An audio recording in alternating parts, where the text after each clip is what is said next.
One Book, One Hadassah is a national book initiative that we launched nearly 5 years ago as an opportunity for all us book lovers to get on the same page at the same time.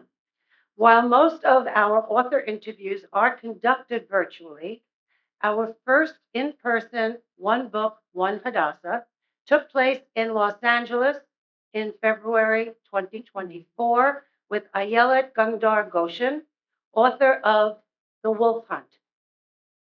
That was followed by our in-person program that we just held this past July in Las Vegas with Talia Carner, author of The Boy with the Star Tattoo.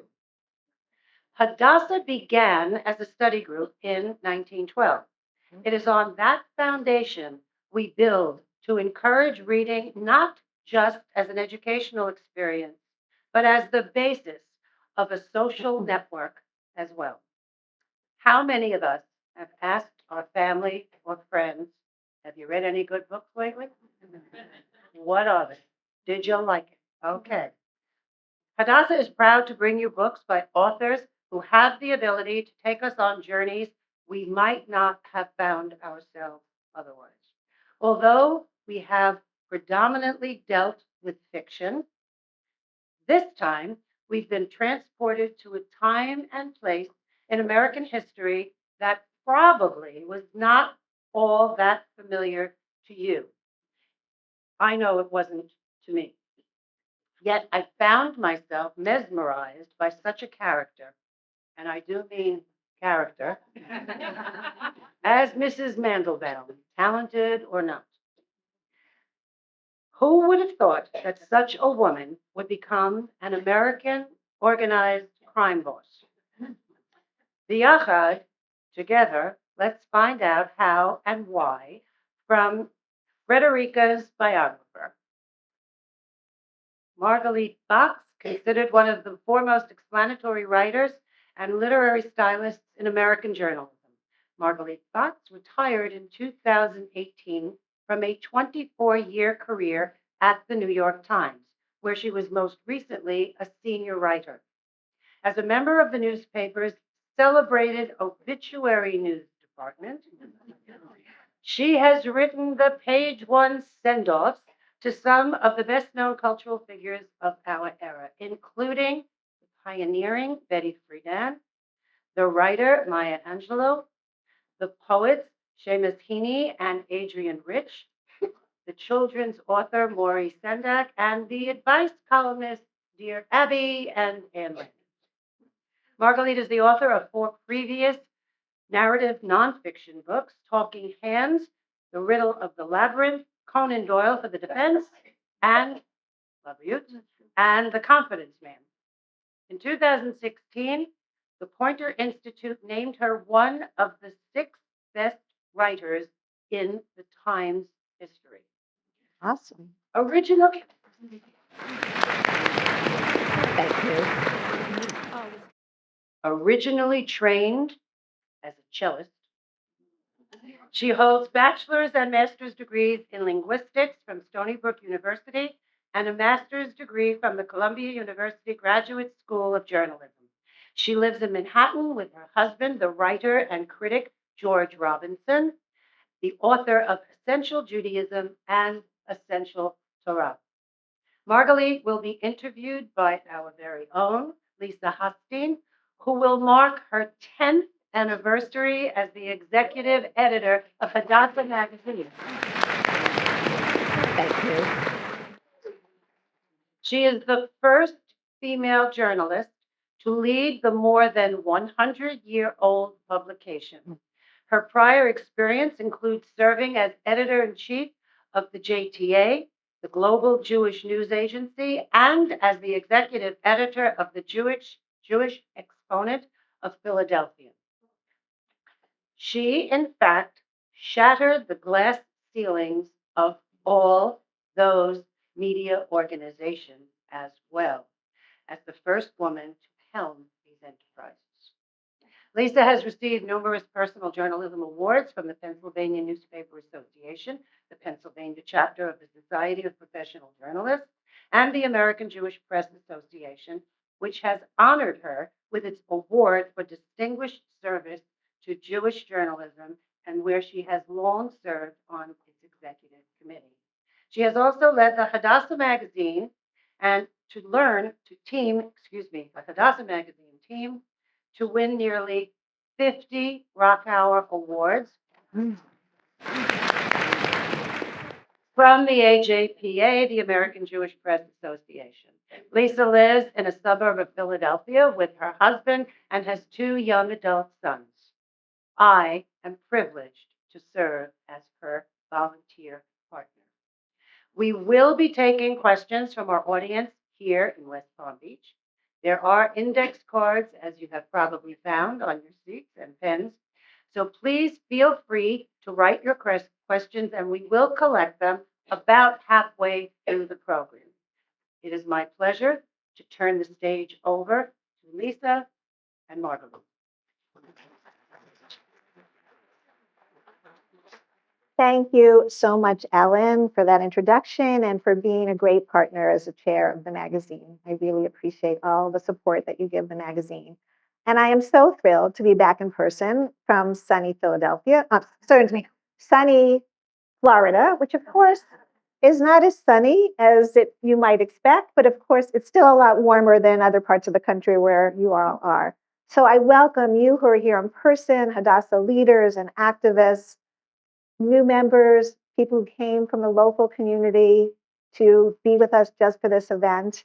And of course, all our hundreds of Zoom attendees, many of you who have been with us from the beginning of our program, hopefully some new people as well.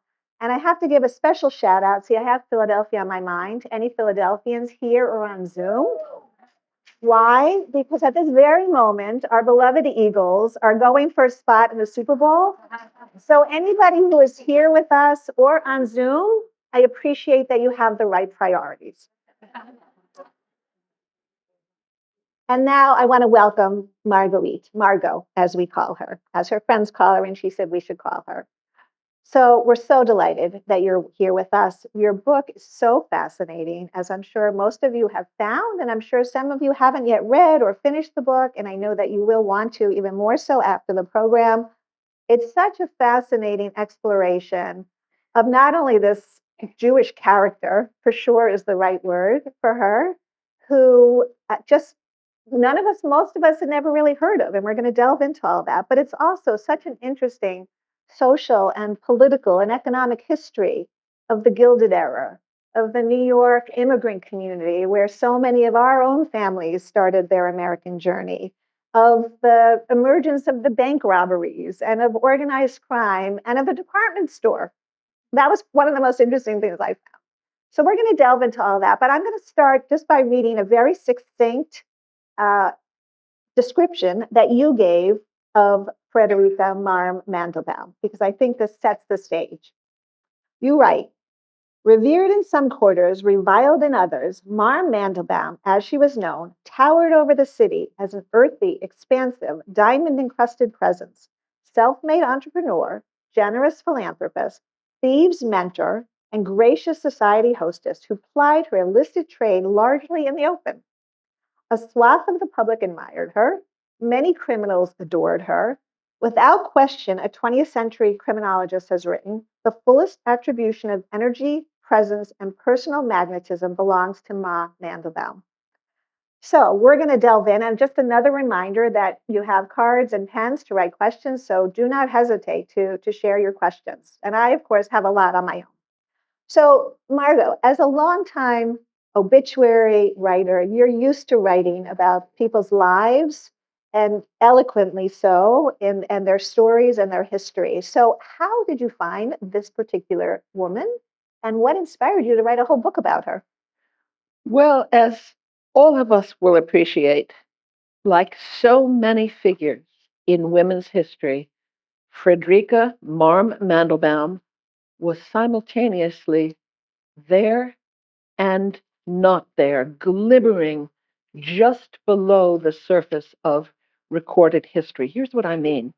A great many books on New York City history or on 19th century crime mentioned her in passing, most famously among them Herbert Asbury's Gangs of New York, which of course was the source material for the Martin Scorsese film of that name. But what all of the authors, including Asbury, do is dismiss her in just a couple of sentences, treating this astounding career as a kind of fait accompli. They'll say, oh, by the way, back in the mid 19th century, there was this nice Jewish mother of four named Mrs. Mandelbaum, and she started and ran and presided for 25 years over the biggest organized crime syndicate in America. Punkt. End of story. Well, excuse me, but that's the beginning of the story. And for me, as a journalist, coming across her name from time to time in the literature, I had to answer that essential question that makes one's Ashkenazi hair stand on end, no small trick. And the question was, how could this be? How could this penniless immigrant, nice, Zoptic Jewish mother of four who came here in steerage with nothing but the clothes on her back, have presided over the most notorious, most successful, and most lucrative organized crime enterprise in America. How could this preposterous sounding state of affairs actually have been true? Because it was true. So interesting, so interesting. So you gleaned from her in little references here and there. So give us some details about how she came to this country from Germany in 1850, I think, with her husband, and how they managed initially and struggled to find their way in this land. Friederike Mandelbaum was one of seven children of a family of threadbare Jewish peddlers. She was born in 1825 and was raised in Kassel, in what is now central Germany. Of course, the German Empire was not formed until 1871, but in shorthand, we'll say she was from Germany. At 23, she married Wolf Israel Mandelbaum, also a peddler, and they lived a very difficult existence. In 1850, when Friederike was 25, the Mandelbaums decamped for America in steerage in search of a better life. Wolf typically left first, he went on ahead, and then Friederike and their infant daughter, Bertha, followed behind. They'd made the Atlantic crossing not by steam, but by sail, a voyage of 6 weeks or more below deck in steerage, cramped, dark, malodorous, filthy. All this to get to America in search of the proverbial better life. And of course, what they found awaiting them there was Lower East Side tenement poverty and squalor. So what did they do initially when they got here? Just peddling, as so many did? As so many did. Wolf resumed his trade as a peddler. They lived in a series of tenements on the Lower East Side. Various addresses have been recorded for them, and these were absolutely deplorable conditions. 20 or more families crammed into a tiny, flimsy, dark, decrepit apartment building, no running water, no sanitation facilities. The streets were strewn with garbage. Horses that were pulling workmen's carts would often drop where they fell, their carcasses swarming with flies. Backyards were filled ankle deep with sewage from overflowing communal outhouses, and needless to say, communicable diseases like typhoid, cholera, and consumption were rampant. And indeed, in that first year or so in America, the Mandelbaum's baby daughter, Bertha, died. And it is quite clear that she succumbed to one of these rampant diseases. I'm sure so many of us know about that immigrant like tenement house community. We probably many of us have been to the museum, right? The tenement house. But this was a particularly German community, right? Which preceded the wave of Eastern European Jews who came. So how is that different in any way, or was it? It was just all the same squalid conditions. Well, that's exactly right, Lisa. Many of us know the Ashkenazim, the Ostjuden, from farther east in Europe than Frederica's people were from, and my own people. And these were the Jews that didn't emigrate in large numbers until the 1880s and 1890s. So this is several decades earlier, and it's a German diaspora. At the time, Germany was affected by a severe economic depression and, as I learned, as in Ireland, a potato famine. And so thousands of immigrants from German lands, Jews and Gentiles, came to America at that time, the Mandelbaums among them. And they all settled side by side in about a square mile area of the Lower East Side of Manhattan that soon became known as Klein Deutschland, Little Germany. It was one of America's first major immigrant enclaves. And what's so striking, it was seems to have been bound not along lines of religion, but along lines of geography and language. So you had German speaking Jews and Gentiles living, working, socializing side by side, enjoying German folk parades, singing and dancing in German beer halls. And to skip ahead for a minute, if we fast forward some 25 or 30 years, when Frederica was a well established crime boss, she grew so rich. She could have lived anywhere in town on one of those marble mansions on Fifth Avenue that the robber barons were building, that today are mostly museums. She chose to remain in Klein Deutschland to the end of her days in America because that was her home, her language, her people. She never wanted to leave. That is so interesting. So give us a glimpse of how she entered this nefarious criminal world. How did that she move from peddler, as so many Jews were, to crime boss? Right. Well, Frederica, too, began peddling in her first years in America, selling lace door to door. But we've all seen those wonderful 19th century photographs of streets crammed on the Lower East Side with push carts, with people selling everything from shoes and clothing to apples and hot corn and oysters, Dafka. But when you look at the sheer numbers of peddlers, it's very clear, and it was obviously clear to Frederica, that the odds against any one peddler being able to make enough to keep body and soul together were overwhelming.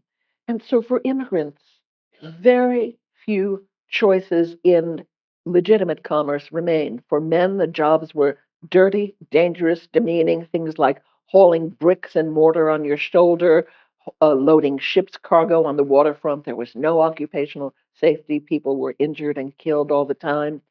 For women, the choices were even worse. You could do domestic work where you did backbreaking labor for a rich woman for up to 16 hours a day for room, board, and $1 a week, which even then is only about $37 a week today.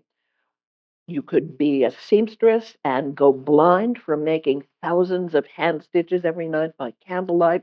The choices were terrible, and so many immigrants who were disenfranchised from legitimate commerce had chose or were forced to climb what social historians call the crooked ladder, making an entrepreneurial career not in the upper world, the realm of legitimate business, but in the underworld.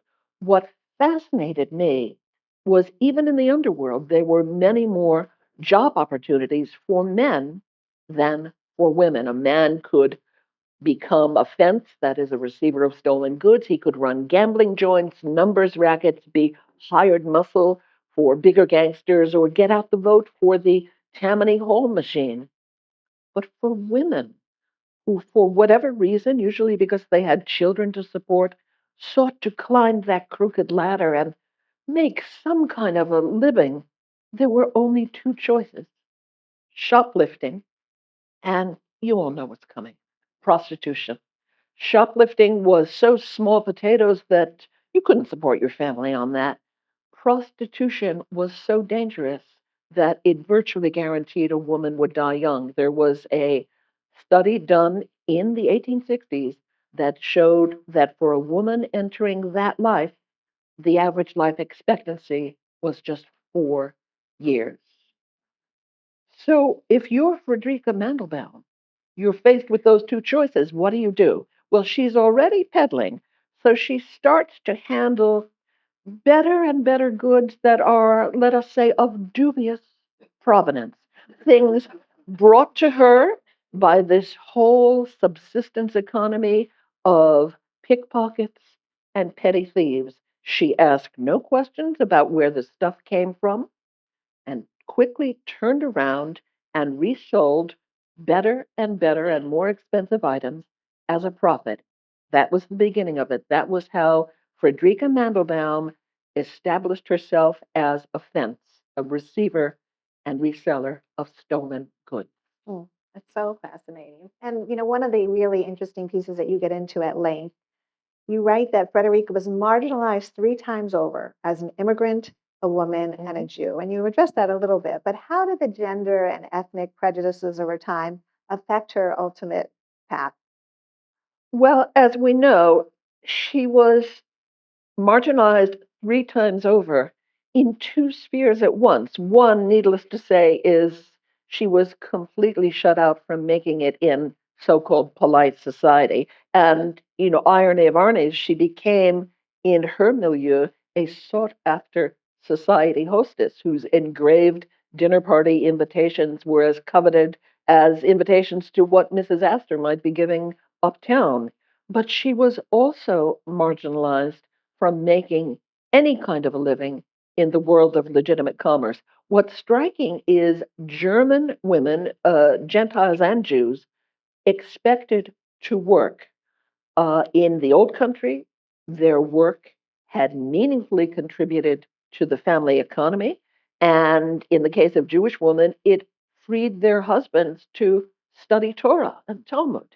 But then, lo and behold, they get to America and the prejudices are very different. There's a real bias against seeing a married woman work. And so these were women who were smart, hardworking, determined to work, and they found there was really no path for them. That was one of the most striking things about researching this story is I knew going in, of course, that it was a true crime, historical true crime narrative. I knew going in, of course, that it was a forgotten slice of women's history. But what I hadn't fully realized until I got into it is that at bottom, it's about entrepreneurship, albeit entrepreneurship in the underworld, but it really is a business story about one woman's rise from tenement poverty to untold wealth by making a series of strategic business decisions over many years. Mm, mm. Just a reminder, Leah is collecting questions. So if you have them, even as we're continuing the conversation, feel free to fill out the cards and hand them over. So she was both clearly a notorious criminal and a pillar of the Jewish community.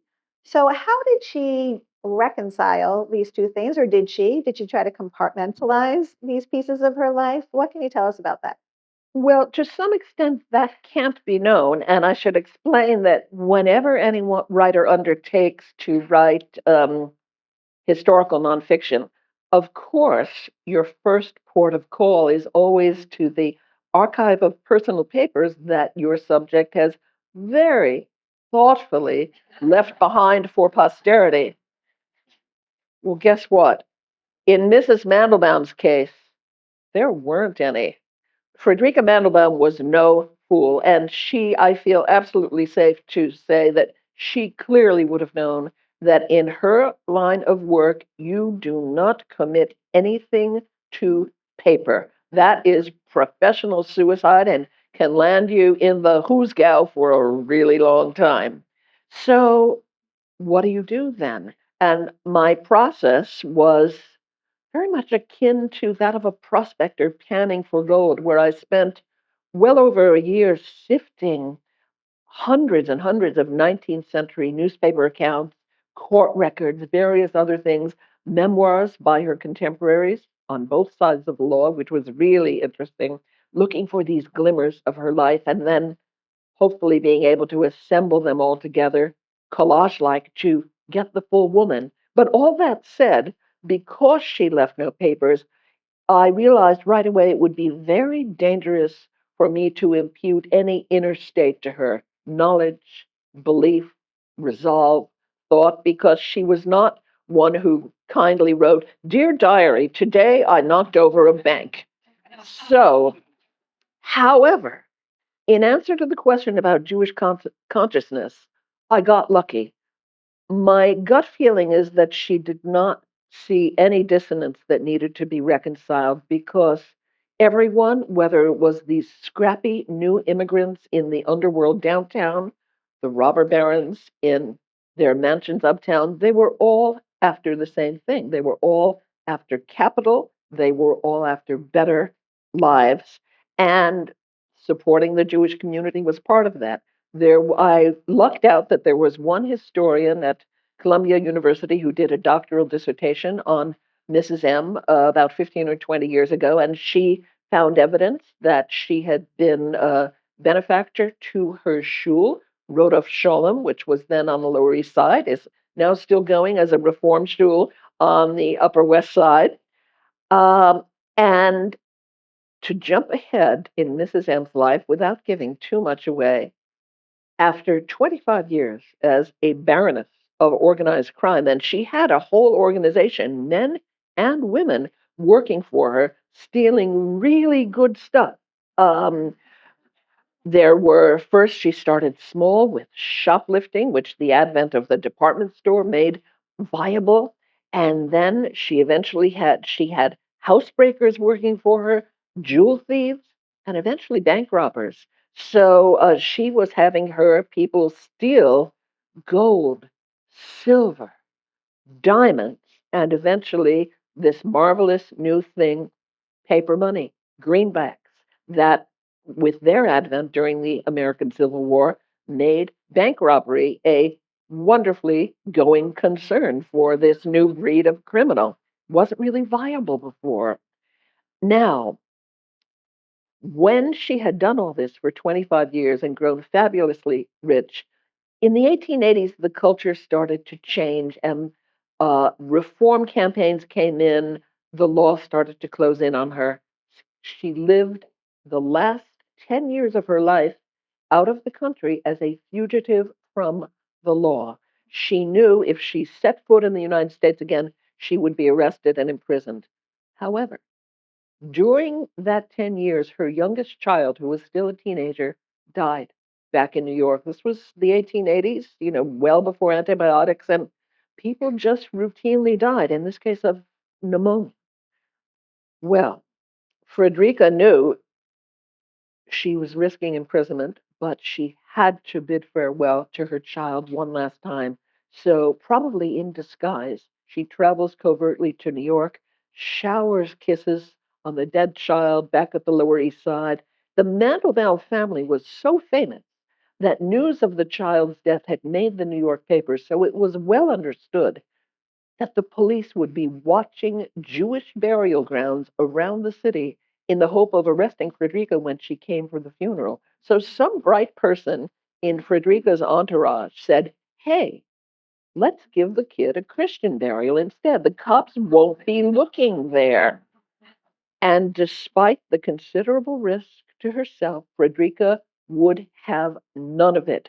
She put her foot down and she insisted that her child be buried in the family plot in the Rodolph Sholem Cemetery in Queens in accordance with their faith. And that's exactly what was done. And I find that story incredibly moving. And if that doesn't betray a Jewish consciousness, I don't know what does. So interesting, really fascinating. So it would be so interesting to even learn more of that. But that really encapsulates, I think, what you're trying to describe there. So there's so many pieces from what you just said that I have questions about. And I have to say, and hopefully this audience shares, one of the most fascinating pieces I found of your description, you talk in great detail about how you crack a safe at a bank, which, is just fascinating, but, can't really relate to that. But I could relate to the emergence of the department store. And I bet a lot of our audience, and especially since the department stores, as we knew them, don't really exist. There are very few of them anymore. How there was a connection between the emergence of the department store and the work that she did? There is absolutely a connection. Department stores didn't really come into their own nationwide until about the 1880s when her criminal empire was winding down. However, in big American cities, they started to blossom in at mid-century. And so you had places like Macy's, Abraham and Straus over in Brooklyn, which was then a separate city. Uh, and unlike the rather narrow, dark, cramped, unappealing stores or peddlers' pushcarts that had served customers for generations, department stores were specifically designed to foment desire, especially among women in the emerging middle class in the mid 1800s. They were bright, airy, well lighted, and they had all sorts of seductive articles on display: silk scarves, kid gloves, cashmere shawls, astronomically expensive, perfume in beautiful glass bottles. Here's the thing: we're used to going into a department store and seeing all of these beautiful pieces of swag on display in glass cabinets, in vitrines. Those glass cabinets didn't come into department stores until much later, till about the 1880s. And so in the 1860s, 1870s, the really golden age of the start of organized crime, wooden counters, solid wood, were status quo in department stores. Now, what did that mean? That meant that all of these seductive items, the shawls and the gloves and the perfumes, had to be laid out directly on top of the counter. And if that accessibility was meant to entice the consumer, it did wonders for the professional female shoplifter.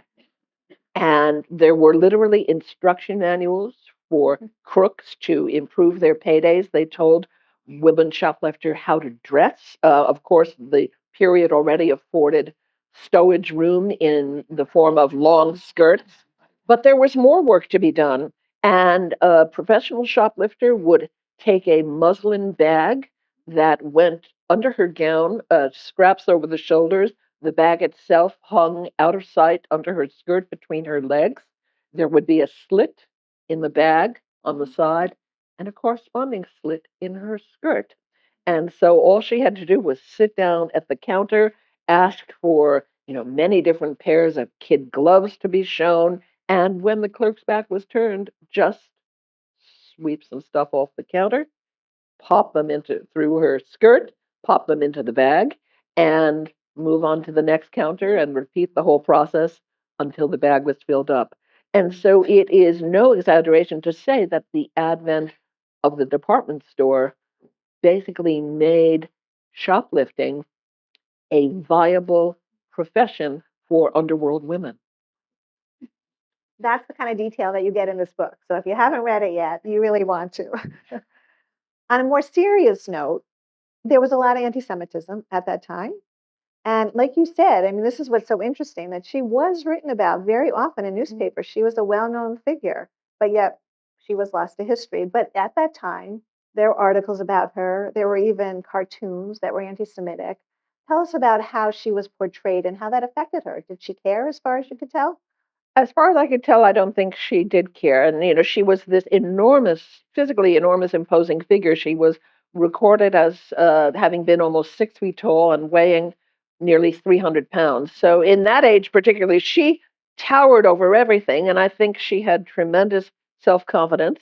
Um, she was sometimes described in the press in both misogynistic and anti Semitic terms when she was finally brought to trial before she went on the lam in covering one of her pretrial court appearances.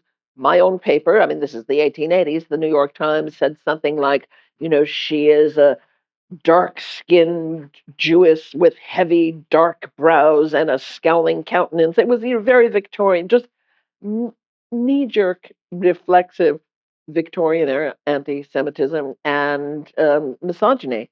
There were editorial cartoons of her that sometimes trafficked in the sort of hook-nosed Jewish iconographic stereotypes.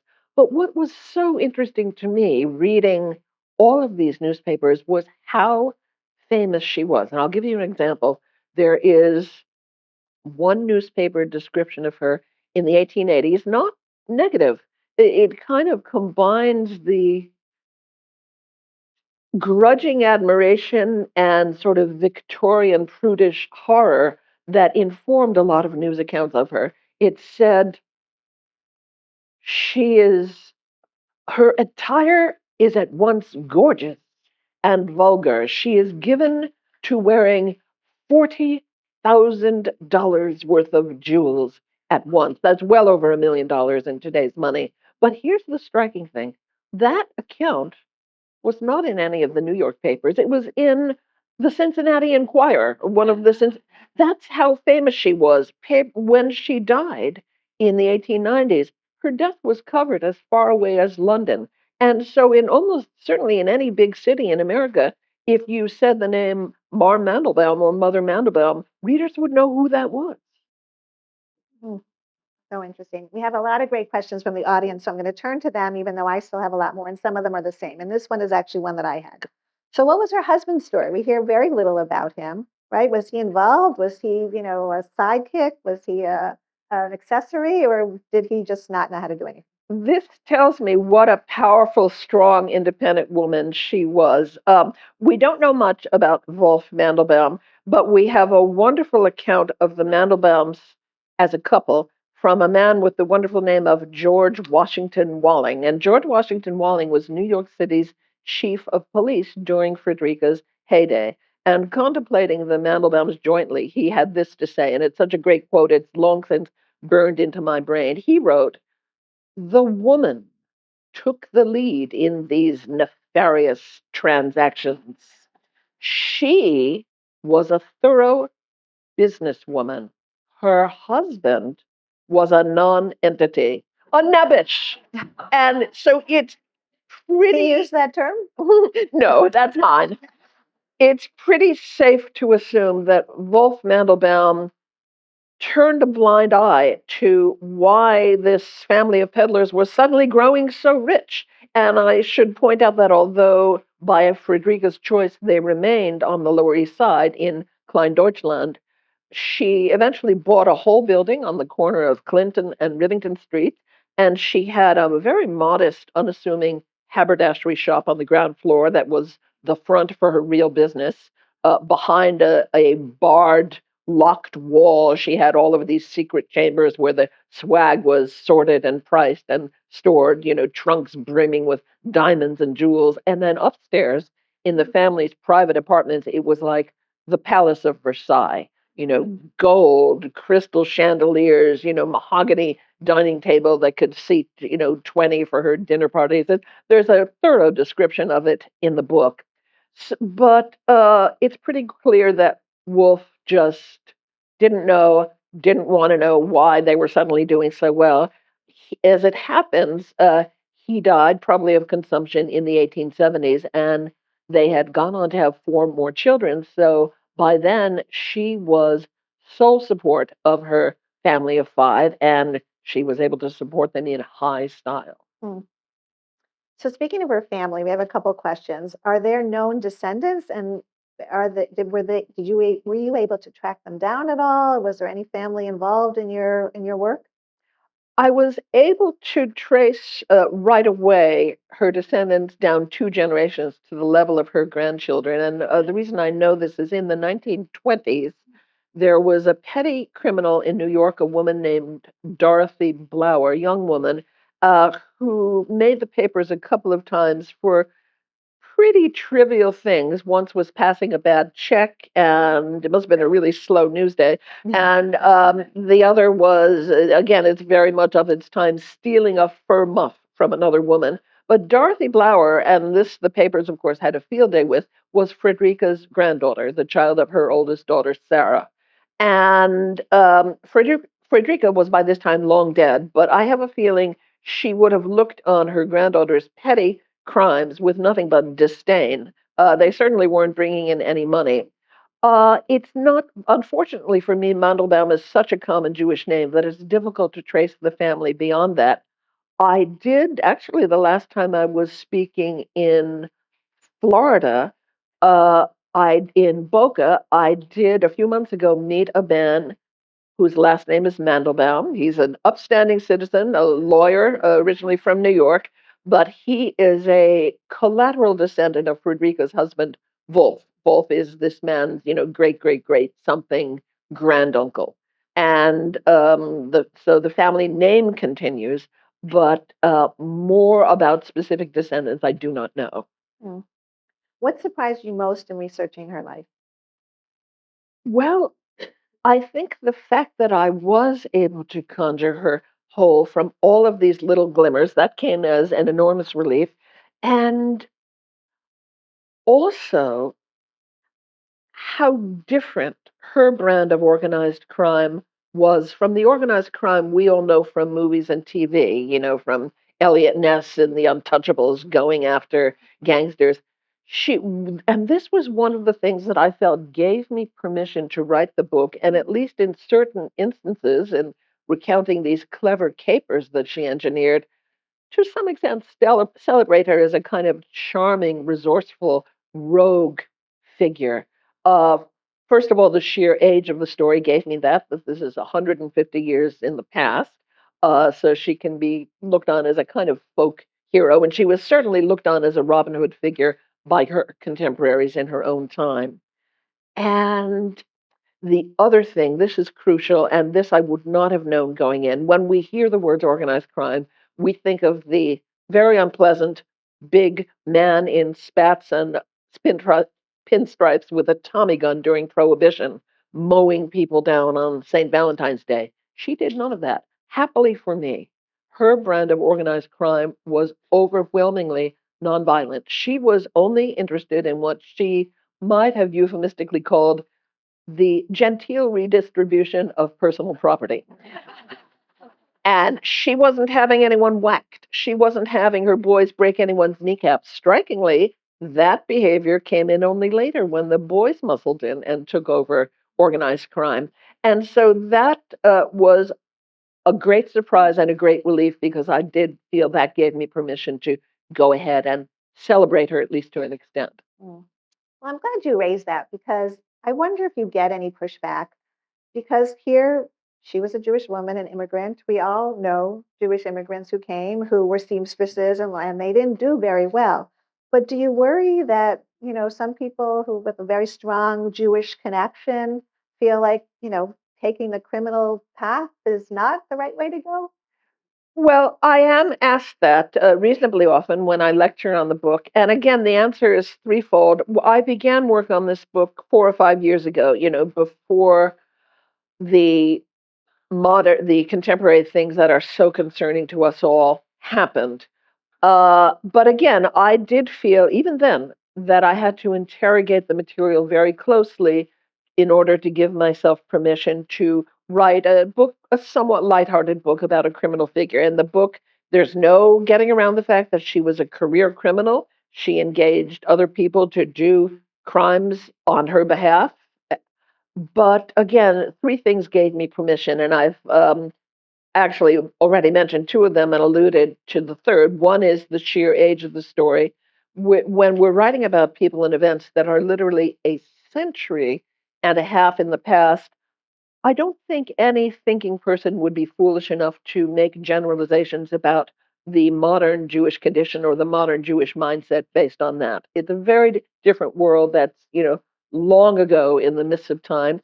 Two is the whole issue of nonviolence, as I said. And three, as the book makes absolutely clear, and as we have talked about what the hell prospects did she have? She was eventually a widow with 4 children. She was too respectable to be a prostitute. She wasn't going to go blind being a seamstress. There were very few other choices. And so, yes, no gainsaying that she was a criminal, but I think her sheer moxie, sheer chutzpah, sheer resourcefulness, and sheer smarts, for me, really carry the day. And I hope that the very things that allayed my concerns even 4 or 5 years ago will allay anybody's concerns today about people making strange generalizations about Jewishness from this long ago figure. Right. And it's so interesting that you call the epilogue Kaddish and you really Mhm. talk about her, her background. So if you had to summarize like why and how she was able to become such a force of nature, what would you say? Well, for her part, she was clearly very smart, although obviously she hadn't been to university, much less business school. But I think from both her husband's and her experience as peddlers, she really had a good sense of the economics of commerce, what the market would bear. And there were also a number of historical forces that converged. You had the advent of the department store. In the 1860s, you had this flood of greenbacks, which Lincoln authorized so that the Union could finance its efforts in the Civil War. That made bank burglary a viable underworld occupation for the first time. When the US was on the gold standard, it's not so easy to heist a mess of gold and then go clanking noisily and heavily down the street. You have to have your poor horse haul it away. And what struck me was bank robbery was then a rare crime. Safe cracking too. That changed during the Civil War. Marm was in her heyday. She was around to literally reap the benefit of that. And you had the rise of American bourgeoisie, this new middle class that arose in the second half of the 19th century, the product of industrialization, urbanization, the growth of professional work. And they, as particularly bourgeois women, were under enormous pressure to keep up with the Joneses by glutting their houses and their parlors with every new thing, fancy furniture, knickknacks, bric-a-bracs, ornate lamps, paintings. Well, even a middle class family couldn't afford all that stuff. So what do? You make clandestine visits to your friendly neighborhood fence who's going to sell you the same stuff below wholesale prices.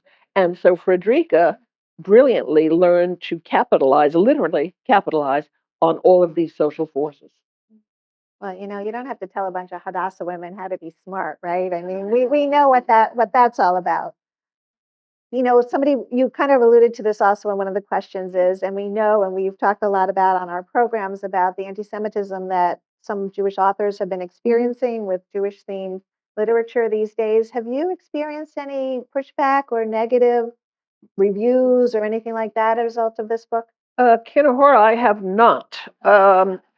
And again, I think what saves me is the three things I talked about, just the very age of the story and the sort of the lightheartedness of the way in which I felt I was able to tell it.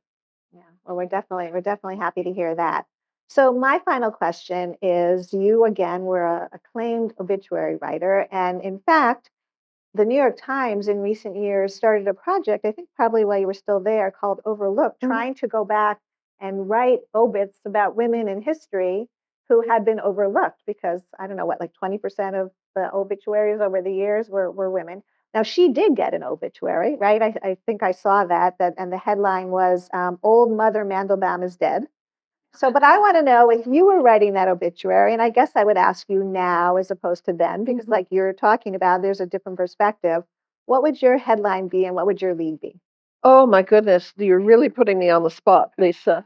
Um, I would have to give that a lot of thought. I don't know. And of course, as you know, as a journalist, writers don't write their own heads. That's true. I know So, you were going to say that to me. yeah, I would have to give it a lot of thought. But to answer it in more general terms, one of the things that I found most gratifying about obits, and just as a quick aside, I noticed when it was pointed out that I had made my career as a senior writer in the obituary news department, there was kind of nervous laughter. And I want to, again, allay people's concerns.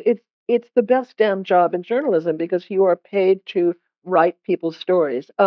My late sister was a poet, and she used to like to enter these flash fiction contests where you have to write a whole novel in 100 words. I thought it was crazy, but she liked it. And many years ago, she called me up in the newsroom just to say hello. And when I picked up the phone, she said, "So, how's the flash biography business coming?" And I thought, damn, it took a poet to make me understand in a really deep way what it is I do every day. And so it's an intensely gratifying job. And yeah, I've sent off some amazing people, Toni Morrison, Maya Angelou, Maurice Sendak, et cetera, as well as these unsung heroes that invented something that changed the world, the inventor of the Frisbee, Etch-a-Sketch, the inventor of stovetop stuffing, who, God bless her, died Thanksgiving week. So it was a delightful job. I did it for 14 years with great pleasure.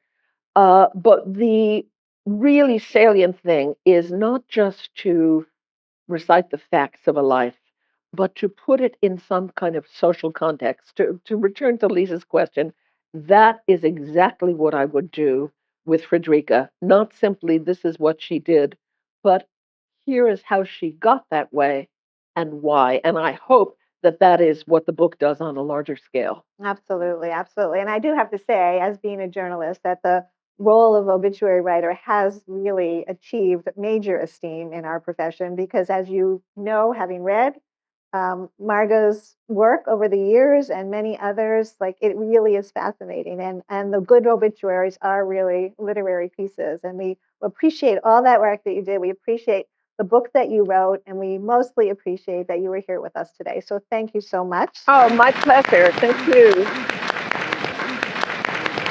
And now I'm gonna call Ellen Hostein back to the stand to close our program.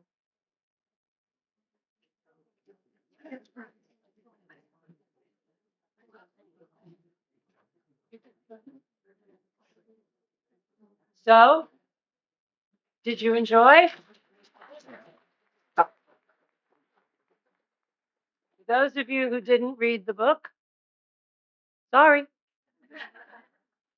So thank you, Lisa and Margot, for a most informative, entertaining, and thought-provoking session. Who knew that America's first great organized crime lord and business visionary was a nice Jewish mother named Mrs. Mandelbaum? Now we all do. I'm pleased to announce a bonus for those of you who are here with us in person. There will be a book sale and signing in Polo DE diagonally across from the back of the ballroom following this session. Thank you to Jeff Jacobus at Classic Bookshop in Palm Beach for handling the book sales and for graciously volunteering to donate 10% of the proceeds to Hadassah. I need to thank Hadassah's engagement division, led by Myrna Shapiro, and Maureen Mandel for partnering with the magazine on these programs, and everyone involved in helping produce and promote the program, including Leah Finkelstein and Ariel Kaplan from the magazine team, Stephen Frank, Associate Director of the Engagement Division, and Ellie Hershko for producing and handling all the multimedia tech work here today. A special shout out to Florida colleagues for their efforts in promoting today's program. Lori Hyken, where are you? Lori? Lori's in the back. And Carol Saffron, is she with you? The managing directors of Hadassah, Florida, as well as Iris Sandberg, Sandy Wachschul, and Cheryl Kotler, and the Hadassah, Florida staff and volunteer leadership.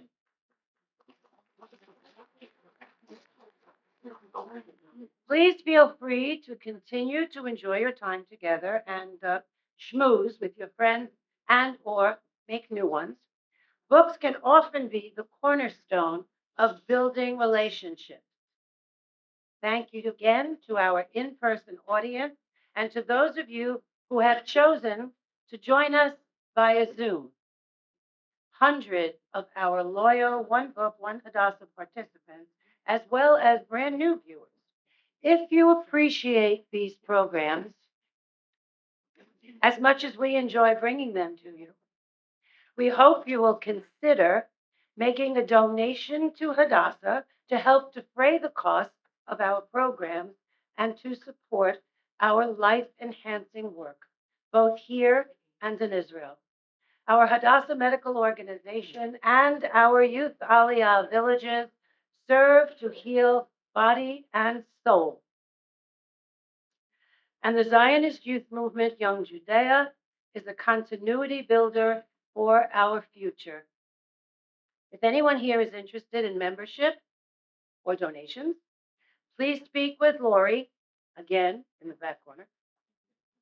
For those of you on Zoom, there are links for membership and donations in the chat.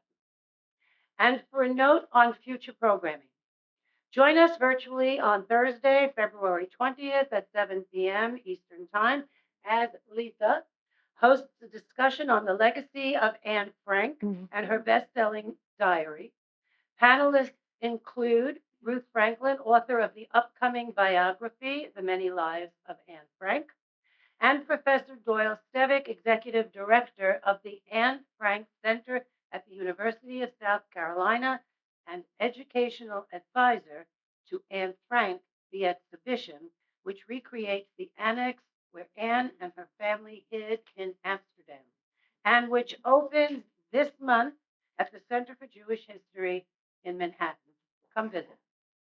Also, on Thursday, March 20th at 7 p.m. Eastern Time, our next One Book, One Hadassah will feature an interview with Dara Horn,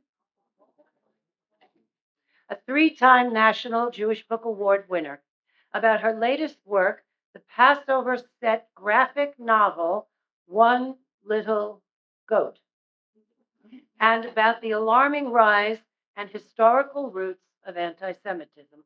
Horn is one of America's most insightful Jewish commentators. These virtual programs are free and open to all. Look for registration information in your Hadassah emails or check out hadassah.org and hadassahmagazine.org for registration. For those on Zoom today, there are links in the chat box. And finally, to the members of the National Assembly, dinner will be at 5:30 in the Regency Ballroom E. Your table assignment is on your name tag. And so as we close this session and say farewell to Mom Frederica Mandelbaum, thank you, Margot. Thank you, Lisa. And thank you all. Thank you.